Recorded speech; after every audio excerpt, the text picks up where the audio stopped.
Alright! Kamusta mga kababayan? Kayo ba ay katulad ko? May mga anak din? Look at this guy! Okay. You know, Grand Park is a park for everybody. Kids, families included, right? So I know a lot of you parents, like me, have been dealing with, being able to work and having the kids home, going to school. It's a struggle. We feel you, mahirap, but we are getting through this. And I just want to say thank you to everybody that's watching right now. Grand Park, our LA Voices Spring Pop-Up Arts and Culture Fest. Before anything else, I just wanted to share with you the work that I feel so passionate about. I am the programming director for PhilAmArts, or the Association for the Advancement of Filipino American Arts and Culture. And our work is to advocate for Filipino American artists.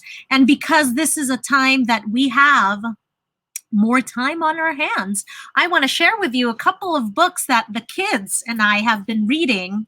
So I want to, recommend.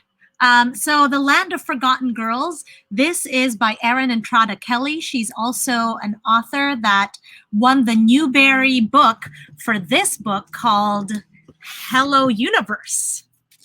Right there. Oops. So if your kids don't have anything to read, I suggest you read Hello Universe and The Land of Forgotten Girls. Two books that I've read during quarantine that I'd love to share with you are Grace Tolosan's The Body Papers, as well as this book called Somewhere in the Middle. And it's a story about a girl that goes to the Philippines. And what's so cool about reading all of this literature is when I was growing up, there weren't stories about Filipinos on pages like this that now I could get lost in. So I just want to shout out all our artists right now of all nationalities. We are able to cope during this time because of your work. So I want to acknowledge and shout out all our artists that have joined us today and yesterday. And of course, to Grand Park, our LA Voices, for giving us a platform to share our work, especially during this time. It's so important. So I'm really excited because we're going to be talking about food, and who doesn't like food? So I want to share with you, if you've never tried to have Filipino food, you actually, there are places in the city that you can go to at pwede kayong kumain ng kamay. You can eat with your hands, traditional Filipino way. And this is called kamayan. And I want to share with you a couple of books that I feel, if you are ready to explore what Filipino food is about, this is a great way to start. I'm recommending 3 books to all of you. And of course, you can order them on Amazon, or if you want to support your small businesses, please consider ordering your books from Philippine Expressions Bookshop. They're out from San Pedro here in California. But we want to just support all our small businesses right now. And that's why I want to encourage all of you, if you haven't yet, try a new restaurant out in your neighborhood.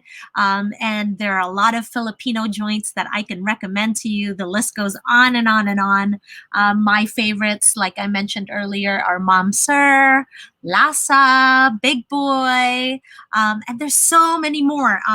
And I actually, I posted on my Facebook that I was going to do this, and a lot of my friends were kind enough to share with us their most favorite restaurants in the city that we want to share with all of you.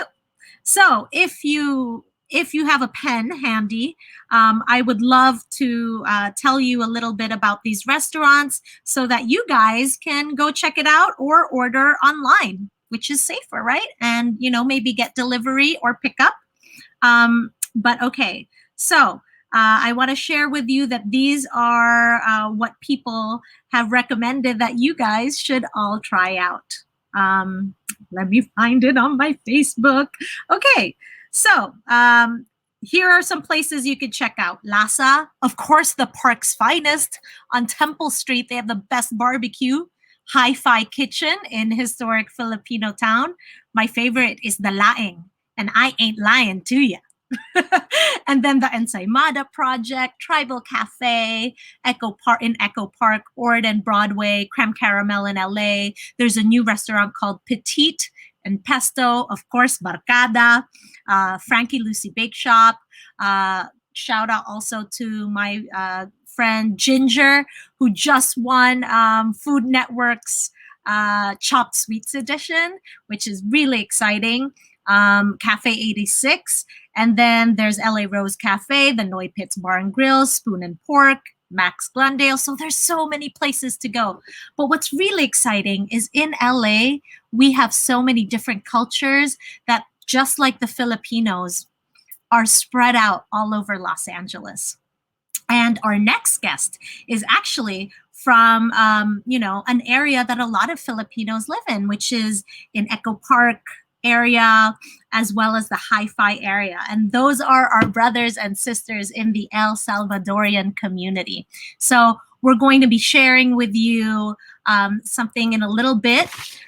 We have Karla Vasquez from SALVI Soul, who's going to be joining us. Now, it's founded by the food writer Karla T. Vasquez. SALVI Soul preserves the culinary contributions and traditions of Los Angeles Salvadorian immigrant communities. And actually, that's the largest enclave, believe it or not, is located outside of El Salvador, here in Los Angeles. I wonder if, because the Filipinos, also the biggest demographic of Filipinos outside of the motherland is here in Los Angeles, same as the El Salvadorian community. And I love finding commonality with other cultures. It's such a beautiful thing. But SALVI Soul will be presenting a cooking class for us. So you can watch, you can take notes. And what she's going to be doing is she's sharing a recipe to make a delicious and nutritious bean soup that we could all do at home, right? But before I turn you over to SALVI Soul, I just wanted to recommend 3 of my favorite Filipino cookbooks. I just got an Instapot, and I'm going to try all the recipes that are here in the Filipino Instant Pot cookbook. In fact, I've already highlighted what I want to do, and let me show you one. Oh, I want to make miswa at baboy. That's what I want to make in my Instapot, okay? So check that out. And also, I want to share with you No Forks Given.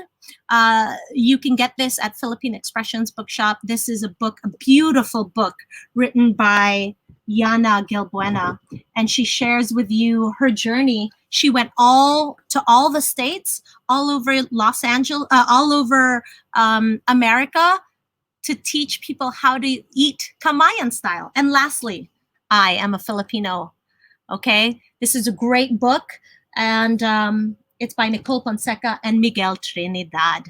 All right, so make sure if you're at home and you want to experiment about Filipino food, these are my top 3 choices. And of course, there are many more. Marvin Gapultos has a couple of books that you guys should check out called the Adobo Road Book.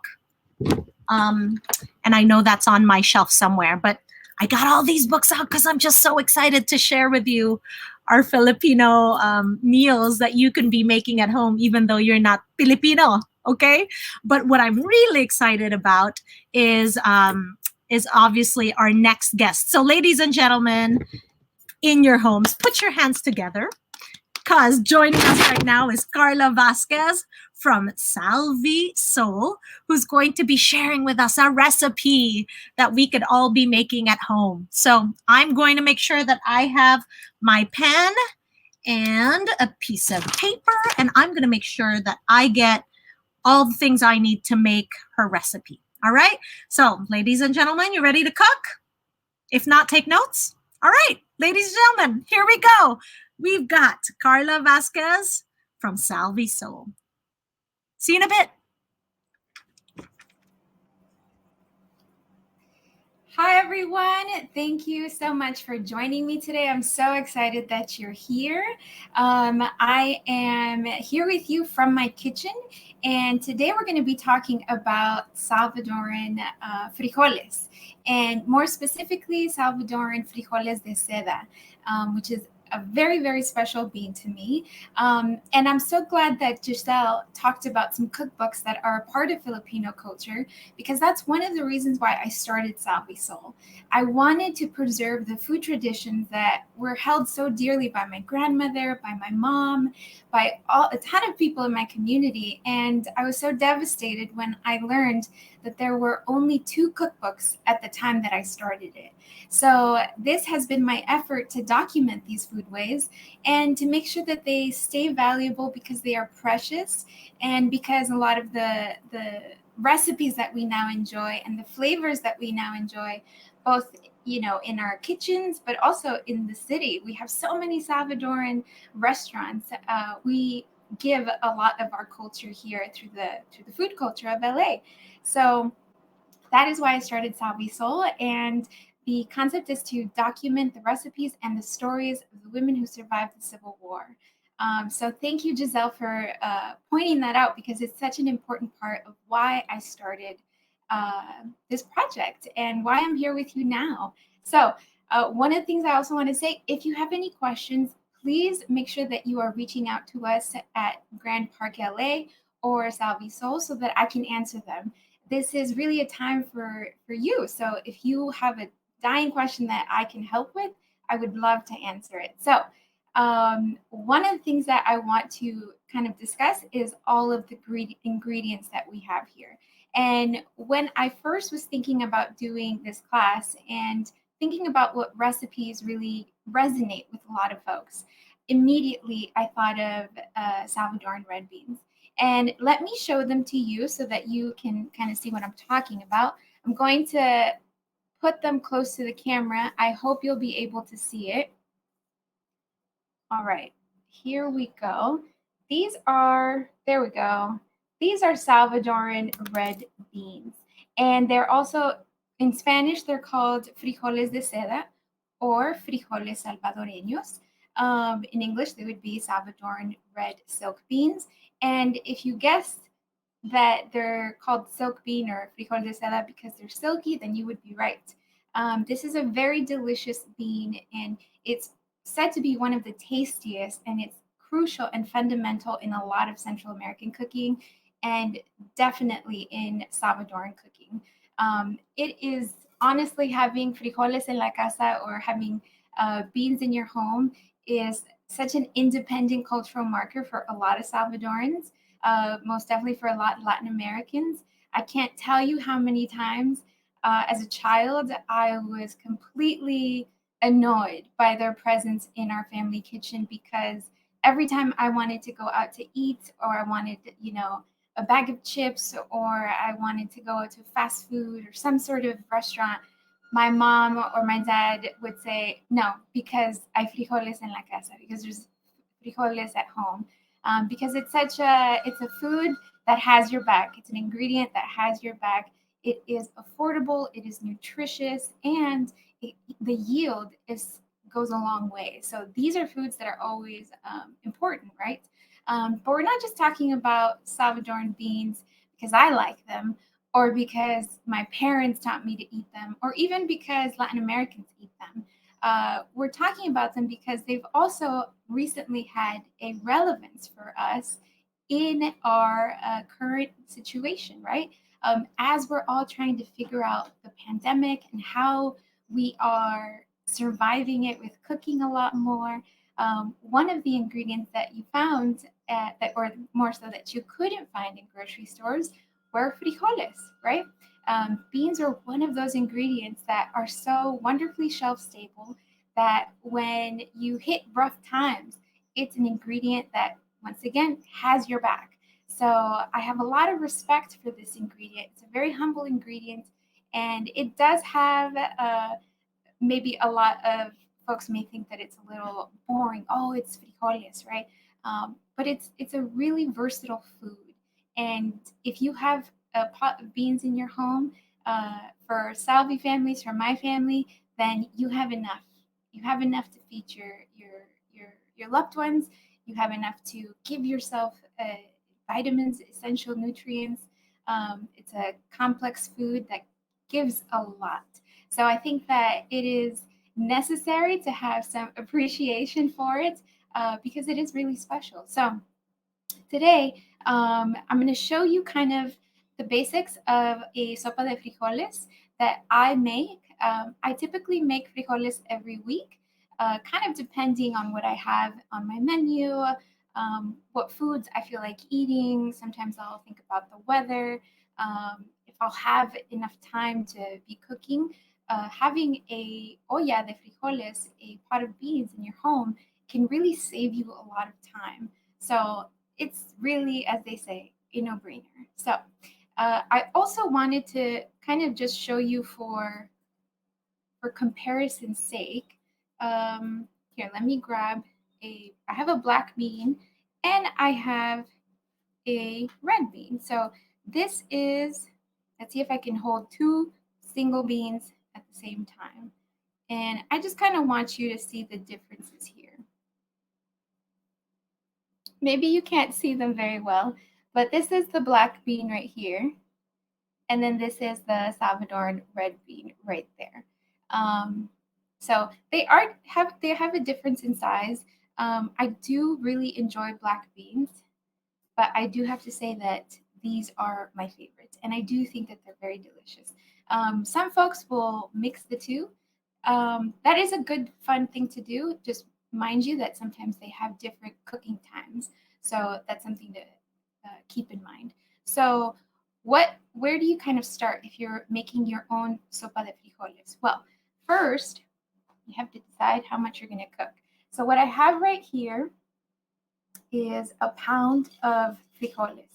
Now, it may seem a little bit arduous to have so many steps for cleaning the beans, but I do definitely suggest to sort your frijoles before you even wash them, sort them out. And what I mean by that is weigh out how much you're going to cook and then lay them on some counter or a table. If you have children, this is an excellent thing for them to do and for them to feel part of the cooking process. And it's also really safe because there's no fire, there's no heat, there's no sharp objects that they're kind of getting in the way of. So this is an excellent thing for them to do. So once you've sorted them out, it's a great thing because you're going to take out any debris that comes here. We have to remember that they are cultivated out in the open, and so when harvest comes around, you may find little rocks, you may find little pieces of dirt, you just may find a lot of little things. I cleaned these before our class, and they didn't have a lot, but this is kind of just to show you. These are kind of some of the beans that are not, perhaps you can't see, but they're just not as, like this one, for instance, was not very pretty. It looked like it was pretty sick. This one right here, I think, is a piece of rock.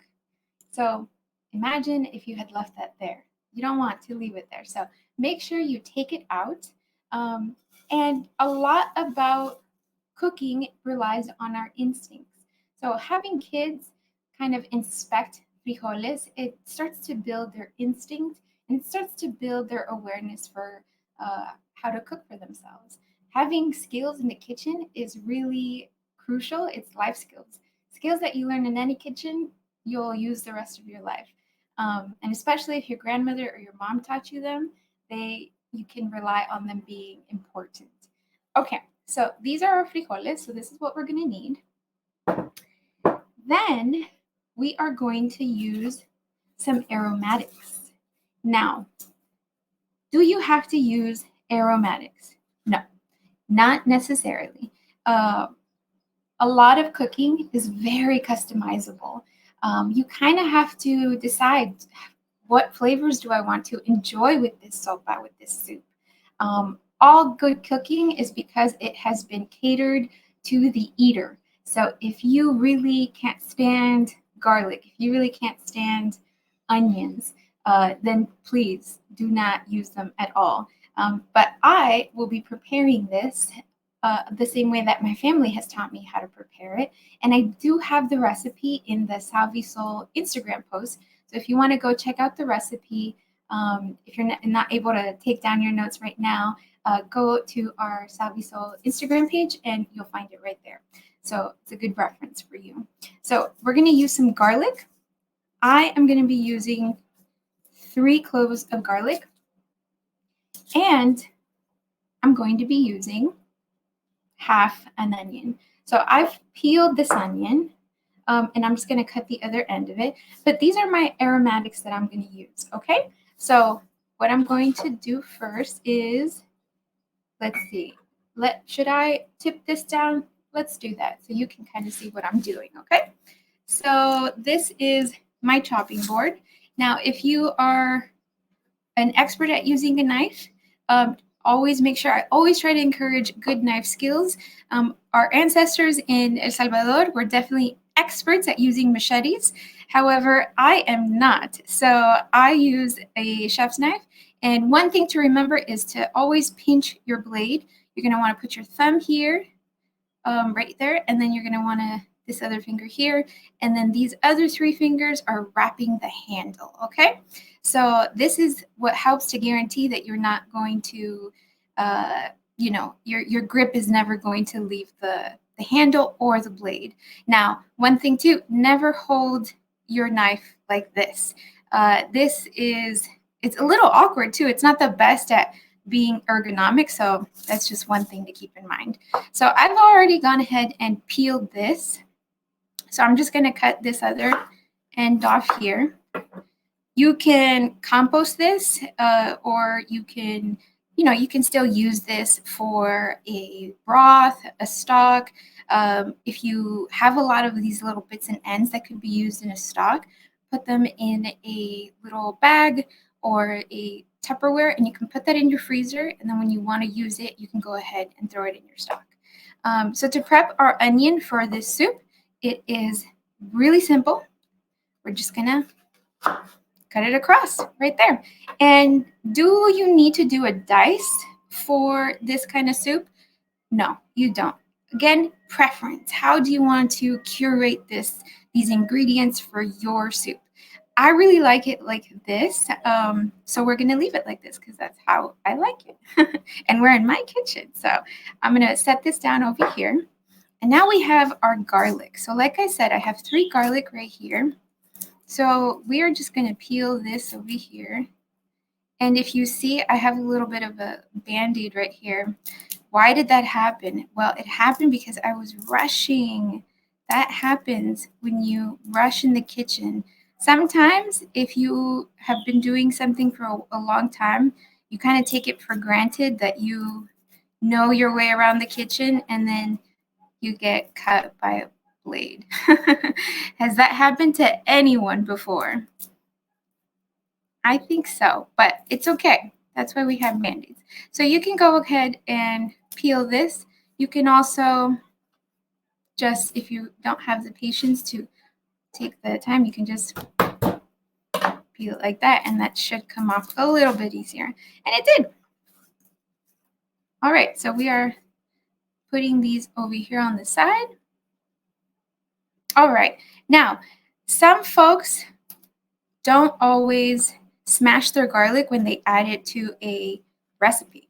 So I always smash my garlic. And the reason why I like to smash it is because there are essential oils and enzymes in this garlic, and I want to release that because this equals flavor. Aromatics equal flavor.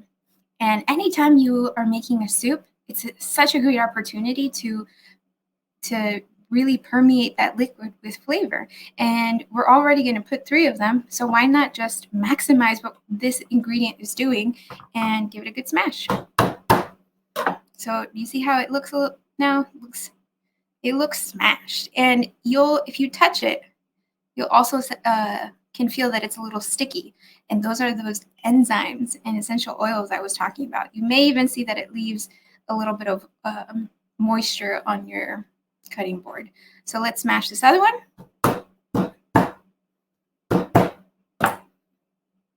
Give it a good smash there, yeah. And let's smash this last one. So now this has been activated. All right, so now we have that there. So what we are going to do now, I have, can you all still see here? All right, so we have our olla. So this is a good size pot for this soup. You want something that the beans will expand in and give them some room. You don't need to kind of hold them, put them in a small pot. We're also making a pound, which is kind of a lot. All right, so in come our frijoles. Excuse the sound if this is too loud. Have some of our frijoles right here. And like I said, these are sweet, creamy, and silky. They are my favorite. Once upon a time, in my younger cooking days, I thought, you know what? I'm going to make some of these frijoles. They're red. They're small. I'm sure I can find them wherever. And so I went and just grabbed a bag of red small beans. Turns out those beans were kidney beans. And if you're wondering, are Salvadoran red beans the same as kidney beans? No, they are not. So that's something to be very mindful of. When I cooked them, they didn't have the same creamy texture. They were definitely not as smooth. The flavor, oh my goodness, they're kind of a bland bean, and it was unfortunate. And I definitely do not like wasting food, so I had to eat all of that. I usually buy my beans. I bought these beans from El Turco meat market, and I love that meat market because they have been around for, here, let me turn this down up so you can see me now. All right. So I usually get my frijoles from El Turco meat market, and El Turco meat market is a very special place for me, for a lot of Salvis, because it has been open for over 40 years. And it has been providing a lot of the ingredients, a lot of the foods, cheeses, cremas from El Salvador, all of those foods that a lot of the migrants who migrated up here to LA were longing for. And I'm sure all of us right now in this pandemic have foods that we're craving. So if you can imagine being an immigrant in a foreign country, and then you find a store that has all the cheeses you've been craving, all the ingredients that you've been wanting to try because they're a taste of home. And that's what El Turco has done for the community. So I definitely try to support them, and you should too. So I have my frijoles in here. I have my aromatics. What else do I need? We need some bay leaves. Some folks will include avocado leaf, which I think is a wonderful flavor. Some folks will also include epazote, which has a lot of wonderful medicinal properties. But again, I'm making this the way my family taught me, and I really like it. So we are using some bay leaves. And my bay leaves, as you can see, are all kind of crushed up. So there's a lot of little bits and pieces. So when you see the recipe, you'll see that it says 1 to 2 bay leaves. Like this little bay leaf is really tiny. This one was probably a really large one. So when you are making those decisions for your sopa, just be mindful that this is something that you're making that you'll want to eat. So I'll add them in here. I'm gonna add. Let's see if I can get this piece. This is one of the many things that not being able to go out so frequently, a consequence of it, because otherwise I'd replace these with some new fresh bay leaves. But we have what we have, and we use what we have. All right, so what does a bay leaf do in this instance? I have heard that it helps prevent the digestion of the frijoles. I've also heard that it just, adds a flavor to it that really completes it. I have made frijoles without the bay leaf, and I can tell it's missing. There is a base note that this adds that I require. Um, when I make the beans with this with the bay leaf, immediately I'm like, ah, there's that flavor that is so familiar to me. So it's it's a base flavor, and you can definitely tell when it's missing. Um, so we have our onion, we have our garlic, we have our frijoles. We're gonna need some water. What you want to do with the water is you want to make sure that there's enough of it to cover the frijoles. So you're going to need at least about 2 to 3 inches above where the frijoles are. Okay. You want to give the frijoles some time because these beans will be cooking for some time. So another thing to be mindful of, uh, these are dried beans, and dried beans will take a longer time to cook. If you've ever had fresh beans, and if you've ever had fresh frijoles de seda, you will notice that the cooking times are vastly different because one is fresh and one is dried. So, especially if you are purchasing dried ingredients or dried beans from a place that could have had them in the storage for 6 months or a year, it'll just take longer to cook. So if you are, if you're paying attention to that, that's just something to be mindful of. So if you add water now, you might need to keep adding water because they'll still need to keep cooking. Okay? All right, let me see what I have right here. I'm getting questions from you all. Okay. So this is just something that you'll want to know. Now I'm going to put these in the back in my kitchen over here. And we are going to add some water to those. They'll be super buttery by the time that they are finished. And through some movie magic or some IG Live magic, I have my sopa de frijoles here. So I'm showing you this because I did mention that you could make frijoles, a big olla de frijoles, and you could have it on your stove and just reheat it up every single time that you make it. However, yesterday was it that the degrees were like 93? They may go bad. In Salvadoran Spanish, we say se te van a chuquear, and chuquear means that they're gonna go sour, and that is a tragedy for them to go sour, because again, this is such a wonderful, wonderful food that's so healthy and so nutritious. And let's give it some care. Let's respect it for all that it does for us. So this is something that I like to do is I'll cook my olla de frijoles, and then I'll just let it finish cooking in the pot. And then what I'll do is I'll add it to this kind of restaurant container, if you can see. Now this is just 1 pound of frijoles. So what I'll do is I'll put it in my fridge, and then that way I can take a smaller pot and reheat my soup. If I want it to be soupy, I can go ahead and put this in a blender and make frijoles licuados, which is a very popular side dish in a lot of different countries, definitely El Salvador. Having some frijoles fritos, frijoles sancochados.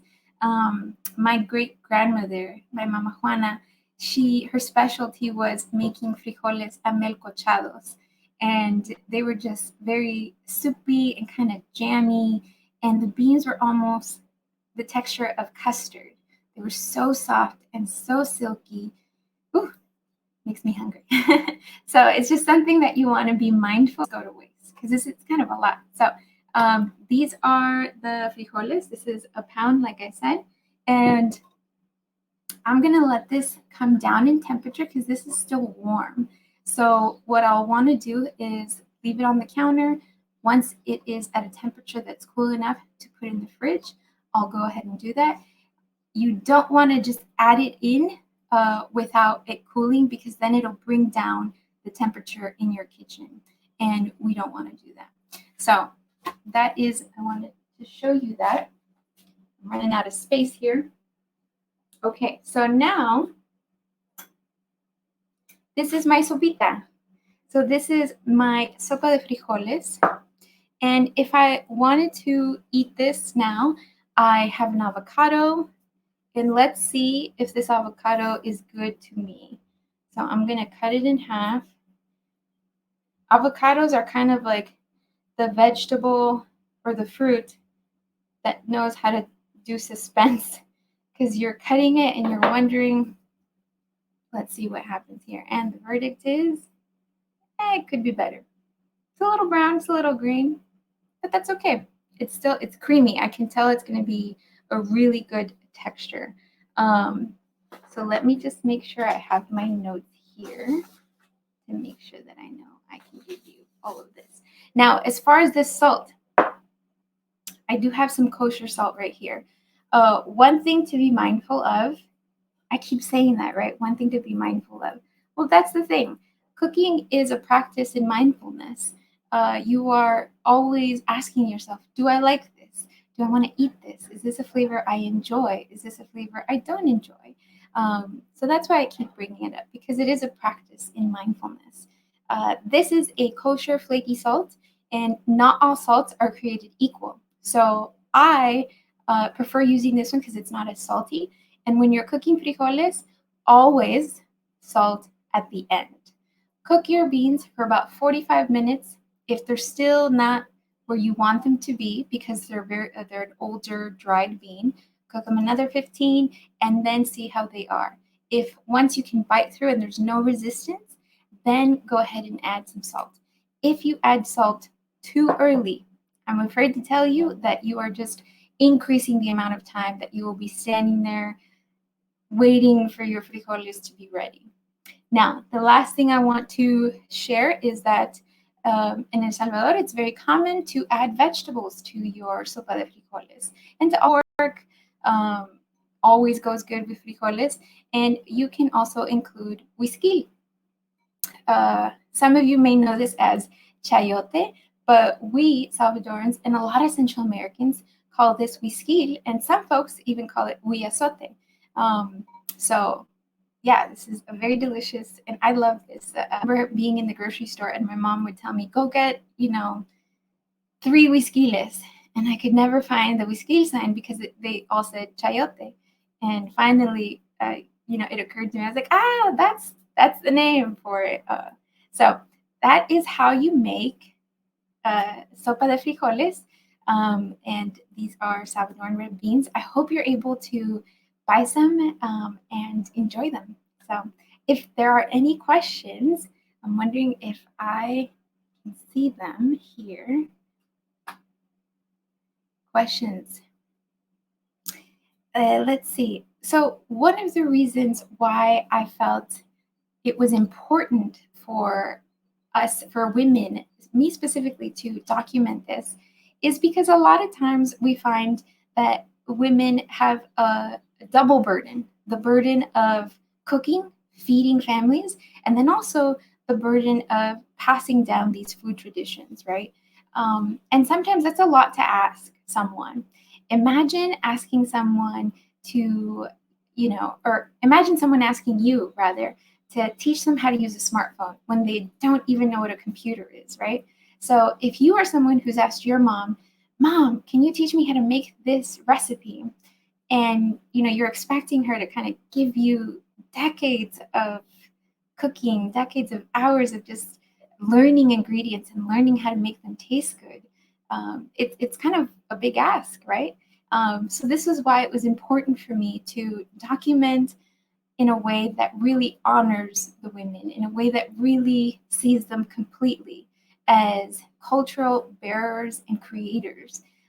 Because of them, we get to experience and enjoy Salvadoran food cuisine. Really about giving credit where credit is due. And I do feel sometimes when we talk about food, we kind of get wrapped up in a lot of romance, like, oh, food is just so romantic and I experience things and there's so much magic. And yes, it's kind of like practical magic, right? But it's also a lot of grit, a lot of, a lot of hours standing. It's very labor intensive.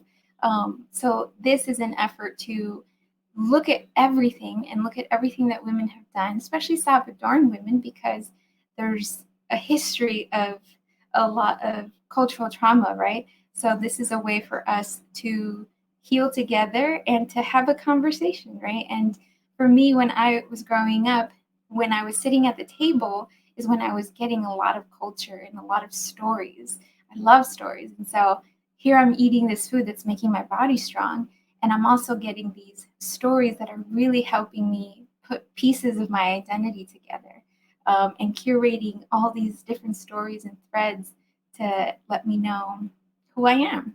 And that's what Salvi Sol is. So this is definitely one of those ingredients. And there's so much that you can do with it too. As far as frijoles, there is different rice dishes that you can prepare. We have casamiento, which is translated means marriage, and it's rice and frijoles that come together, which I think is really, speaking of romance, huh? So I'm going to take a little sip of my coffee here. Oh, I love a good thing about coffee. Okay, so what's another? I have my questions here, and I am missing them. So one of the things that I really enjoy about this work is also that I'm learning so many different names for foods. Like I said, there were only 2 cookbooks that were around when I started this project in 2015. And it was sad to find out that there wasn't that much documentation. And for someone who really wants to stay connected to my food traditions and connected to the way we eat, and also wanting to be healthy. A lot of our foods are super healthy. It was important for me to document it myself, right? If you can't find it out there, if the thing you want isn't there, you have to go build it for yourself and make it happen for yourself. So that is one of those things that I try to do in my work, and that's why I'm so intentional about sharing this knowledge with you, because this is ancient food knowledge. We don't always think about it that way, but it's ancient knowledge, and ancient technology too. So that's another thing too. Sel talked about how there's a huge community here in El Salvador, here in LA, that are from El Salvador, and you're seeing that, or we're seeing that there's a lot of communities that are growing all across the nation. We have people in Houston, you have people in New York, so it's a growing thing. So to be honest, I don't want to have any favorites because there's so many. I really love, like I mentioned, El Turco Meat Market. And I also want to shout out the street vendors that are in the El Salvador corridor, and that's on Vermont Street between Pico and Olympic. And that is a meat market that started, or rather, that is a outdoor market that started back in the 70s and 80s, because there was a bank there. And so you had one street vendor that kind of, one at a time, they started building this outdoor street market. And it is a fantastic place. And the folks who vacation, who are Salvadorans, who vacation, from places like Virginia, Maryland, Chicago, and they're Salvi, they don't come to visit the Hollywood sign when they get in. That's the place that has all these wonderful foods and all these wonderful street foods. So if you ever go there, please support as many of the vendors and try all the foods. One of my favorite street snacks is mango verde with alhuaste, and it is mango, a young mango, and it has pumpkin seed powder, salt, lime or lemon, and it'll have also some chili on it, and it is delicious. It's absolutely one of my favorites. And then as far as pupuserias, there is definitely a lot of pupuserias that I really love. Oh goodness, I hate to put any on the spot, but what I will say is that if you explore your neighborhood and you go to a pupuseria, make sure you try, something else other than pupusas. We have a lot of different foods that are delicious. Pupusas is definitely our national dish that we are so proud of. But there's a lot of guisados. We have a lot of rellenos. Rellenos de whiskey is one of those foods that I love it when I see it on a menu because it's something I grew up eating more. I grew up eating that food more than eating pupusas at home. So that's just kind of a funny thing too. That kind of happens. Let's see, what's another salvi food that you can make from this? You could definitely try to make your own pupusas. You would need to cook these frijoles down a bit further, and you'll blend them up, and then you're going to cook them down so that they become almost like a paste. Because if you've ever made pupusas, you need the frijoles to be very malleable because they'll be going inside of the tortilla. So that's definitely something that uh, is good, uh, a multi-purpose way of frijoles. And I don't know if you hear, there's some construction outside my window here, um, but that is frijoles. It is definitely a delicious thing. And I forgot to mention that I have some oregano here. And if you wanted to cook some oregano or include some oregano in your soup, definitely do. That's one of the other herbs that are used the in Salvi cooking and making Salvadoran frijoles. I really like to use my oregano in things like our curtidos. I love using it in curtido. It adds such a wonderful earthy flavor. But I haven't used it in frijoles yet. Maybe I will in this next batch that I have prepped here. I'll add some oregano. I really think that that would be a really delicious thing. And another thing that folks have asked me a lot about is, do I soak my beans? I don't. And I wasn't ever taught to soak the beans. Um, I've heard different things about what pre soaking them does.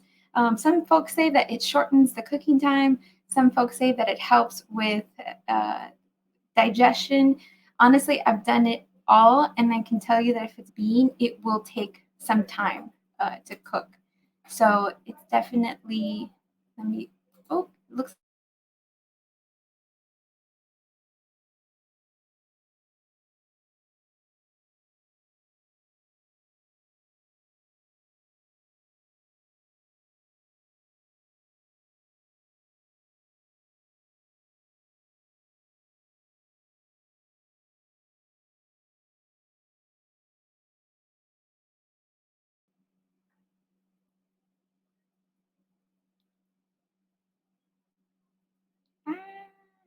hi.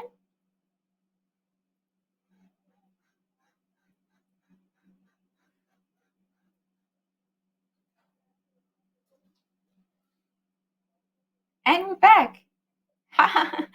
Thank you for your patience, everyone. I love that we are still moving forward with all of the movement here. So I was talking about soaking frijoles. I do not soak my frijoles. And if you do, and if that's something that really helps you and you've noticed that it makes a difference, go ahead and do it because cooking is such an intimate experience and it really requires you to things, taste things, um, get an understanding of what you like and what you like to eat. But thank you all so much for joining me. I have enjoyed it. It's something my family and I really enjoy, and I hope that you make it. And if you do make it, please tag Grand Park at Grand Park LA and tag Salvi Soul at Salvi Soul or hashtag Salvi Soul.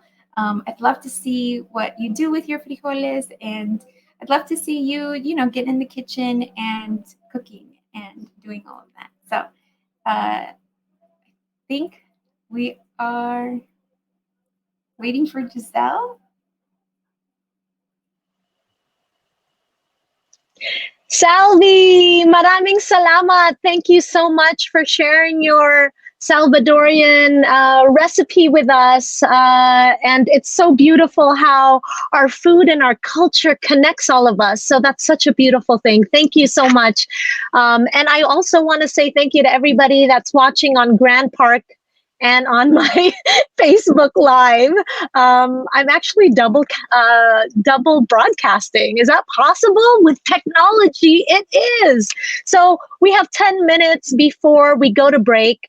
And I just wanted to remind everyone that all these activities that we're doing here at Grand Park on our LA Voices rather, is basically followed by a 15-minute virtual set change, right?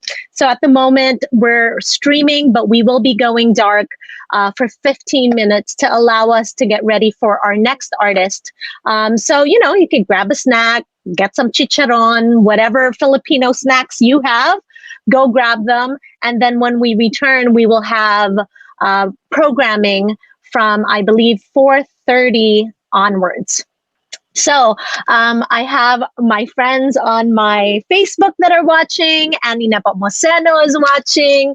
I even have Father Rodel Balagtas watching. Hello. But anyway, I want to just say thank you to everybody that's watching right now. I changed into my special barong. And it's a actual, customary Filipiniana. And it feels special to wear my culture's clothing at this time and share it with all of you at Grand Park. Because yes, we're all at home, but we're dressing up. You know why? Because this is an event. We are coming together. And that's the beautiful thing about technology and art and being in Los Angeles. So with that, I would love to be able to share with you just an excerpt of this book that I go to all the time when I need some inspiration.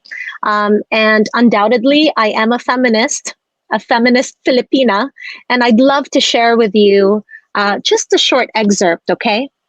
There are a lot more Filipino women who are heroines in their everyday lives because without them, their families would not survive and the economy would grind to a halt.